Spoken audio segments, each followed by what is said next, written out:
আসসালামু আলাইকুম ওয়া রাহমাতুল্লাহি ওয়া বারাকাতুহু। সূরা আল বাকারাহ পবিত্র কুরআনের দীর্ঘতম এবং অত্যন্ত গুরুত্বপূর্ণ একটি সূরা।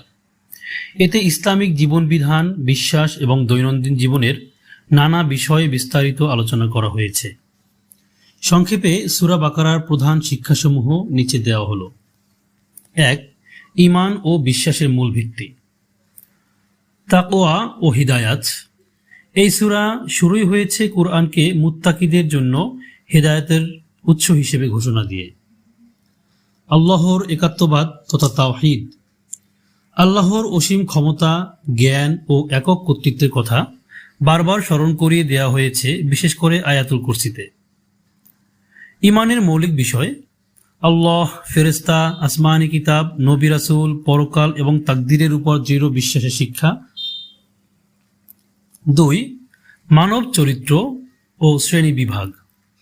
মানুষকে তাদের আচরণের ভিত্তিতে ৩টি শ্রেণীতে ভাগ করা হয়েছে।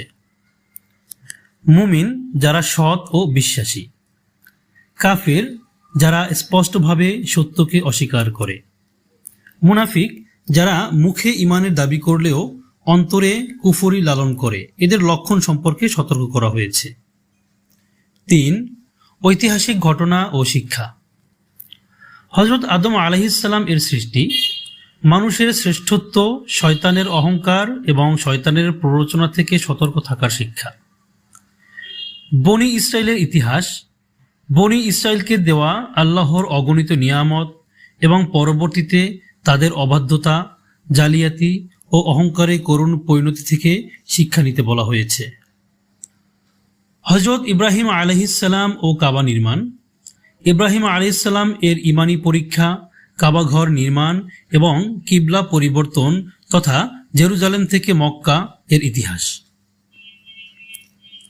৪.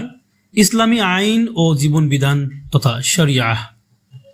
সূরা বাকারাকে ইসলামী আইনের অন্যতম প্রধান উৎস বলা যায়। এতে দৈনন্দিন জীবন পরিচালনায় নানা বিধান এসেছে। ইবাদত, সালাত তথা নামাজ, জাকাত এবং রমজানের সিয়াম তথা রোজা ও হজের বিধান। পারিবারিক জীবন, বিবাহ, মোহরানা, তালাক, ইদ্দত এবং সন্তানের দুধপানের নিয়মাবলী।